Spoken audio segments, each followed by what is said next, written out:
Hello, my name is Natalie, and what's your name? Crystal. Crystal, it's so nice to meet you, and Nice to meet you. I'm so glad you were able to come in today. So before we begin, I just want to make sure you're comfortable. Is that a nice chair that you're sitting in? It's very comfortable, thank Okay, you. would you like water or a snack or anything? Nope, I'm fine. Okay, so I just want to let you know that I have a box of tissues over here for you to use if you need it throughout our session, okay? Thank you. Alright, so why don't you tell me a little bit of what's been going on? So recently, my mother passed away from cancer, Mm-hmm. and on top of that, my boyfriend broke up with me. We were together for a year. So it's just like stuff back to back happening has had me on high stress and very emotionally drained Mm-hmm. to the point where I'm thinking about, my dad has medications in the house. What if I take him and just be done with it all? Mm-hmm. Like I'm just over everything. Mm-hmm. So that's how I'm feeling lately. Okay, yeah, so you're telling me that you recently lost your mom and you've broken up with your boyfriend that you've been dating for a while, and you have this plan to take some of your dad's pills, and that's an active plan that you have to hurt yourself. So, is that accurate? Yes, ma'am. Okay, and have you had a plan like this before? No, I haven't. This is the first time. This is the first time. Okay, and how long have you been thinking about this?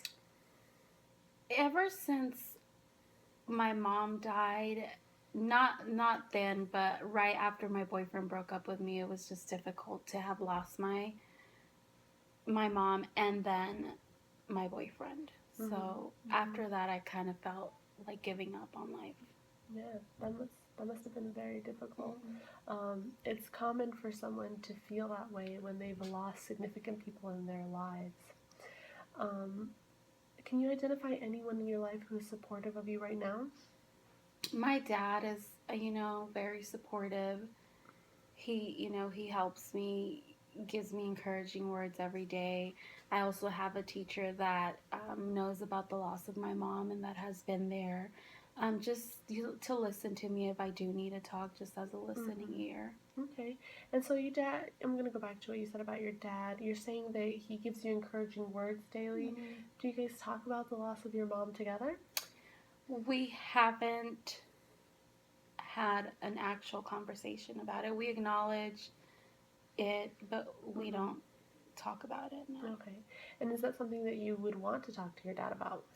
I think I would. I think it would help us cope with the loss Okay. a little better. Okay. Well, I'm going to jot that down so we can go back to that at the end of the session, okay? Yes, ma'am. Okay. All right. So you said you like to talk to your teacher and that she listens to you. Okay. Do you think that you would want to talk to someone else, maybe a different therapist, after you meet with me to talk to them regularly about some of the feelings that you've been having? Yeah. And I mean, yeah. Okay. That sounds good. Good. I'm glad. Is there anything else that you were thinking about? No. Okay. Okay. Well, let's talk about coping. You Okay. said that your teacher and your dad help you cope. Before all of these major life changes that happened to you, how would you cope when you had a stressful day or you were worried about tests and things? What would you do? I would probably do a lot of running or exercising. I would focus on that, and that would help me like bring my stress level down. I would feel it after a run or after I went to the gym or something. Okay. And when was the last time you went running? I can say it's been a while. Mm-hmm. It's been a while. I haven't dedicated time to it. Okay. And do you think that running is something that you could get back into maybe? I think so. I think I can. It's just a little bit hard, but I know I can. Mm-hmm. If I, get the push to do it and start thinking as it's going to help me positive. Yeah. And what would be hard about starting to do that? Just, I think the sadness is overwhelming that it makes me just not want to do anything. Mm-hmm. So.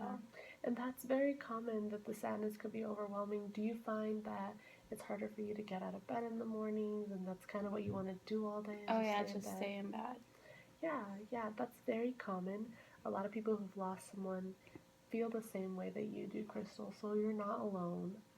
I wanted to let you know that. Excuse me. However, there's so many things that you can do, coping techniques that you said, and if you're willing to begin running, I think that that would be beneficial. Is that something that you would like to start doing? Yep. Okay, I'll Yeah. write that down. And then, could you identify another coping mechanism? I like to. I love to watch TV, but like I said, I haven't been doing that stuff just because I just wanna, lay in bed. What kind of things do you like to watch on TV? Well, I'm into this new show, Shameless, Okay. but I haven't kept up with it in a while, so Okay, well, I do like it. that sounds like a fun show. Do you think that maybe you could schedule time weekly that you'll get back into watching that show? I think I can, yeah. Okay. What about Friends? I have my girlfriends. Mm-hmm.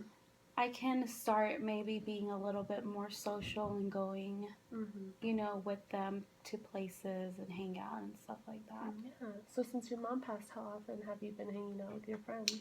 Not very often. I kind of avoid the whole social scene right now Mm-hmm. just because I don't feel like being around anyone. Okay, definitely. I understand that. And do you think that maybe starting to hang out with them, you might get a little bit more energy with that? I think so. I think that can help. Okay, good. Okay, I'll jot that down for us to do. So let's talk about safety. I want to go back to what you mentioned before about having a plan to take those pills to hurt yourself.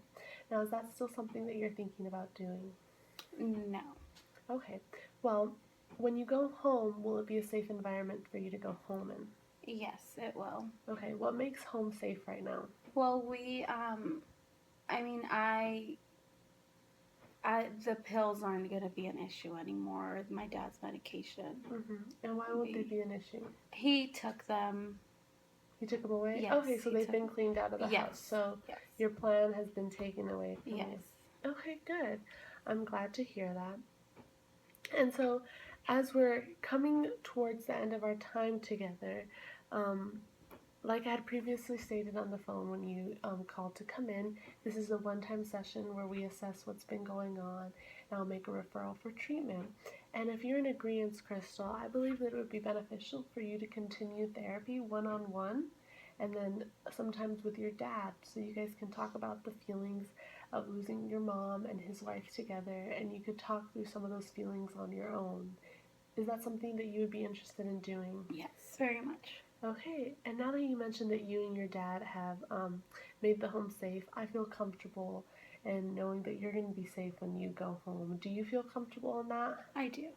Good, I'm glad. So let's summarize a little bit of what we've talked about today. You came in and you're very distraught. Where would you say you were on a scale from 1 to 10? 1 being not stressed and sad at all, and 10 being the most stressed and sad. Where were you at the beginning of our time together? Out of 10. Out of 10, that's quite high. Okay, and that again, that's very common for someone in your situation. And as we talked and we identified some coping mechanisms that you can start running again. You're going to do some therapy. You're going to try and hang out with your friends and get back into doing some of the things that you like watching TV. As you're thinking about that and it's sinking in, on a scale from 1 to 10, 1 being the least stressed and sad and 10 being the most, where are you on the scale now? I think I'm about at a 7 or 8. Yeah. So I got lower. Yeah. I'm glad. That's what we like to hear. And hopefully as you continue with the therapy and you continue using some of your coping mechanisms and relaxation tools, it'll be able to get lower and lower. And I want to let you know, Crystal, that this is a process. Things won't change overnight. And if you're willing to continue working on yourself, then, you'll be in a good place. Is that something you're willing to do? Yes. Okay, good. I'm glad to hear that. Do you have any questions before we finish? I don't. You've been helpful. Thank you. Okay, well, I'm glad to hear that, Crystal. So on our way out, we'll be able to fill out the information and talk about which therapist you're looking for and, a little bit more of those details. Does that sound good? Yep, that sounds good. Okay, thank you for coming in today, Crystal. Thank you for having me. I'm glad to meet you. Thank you.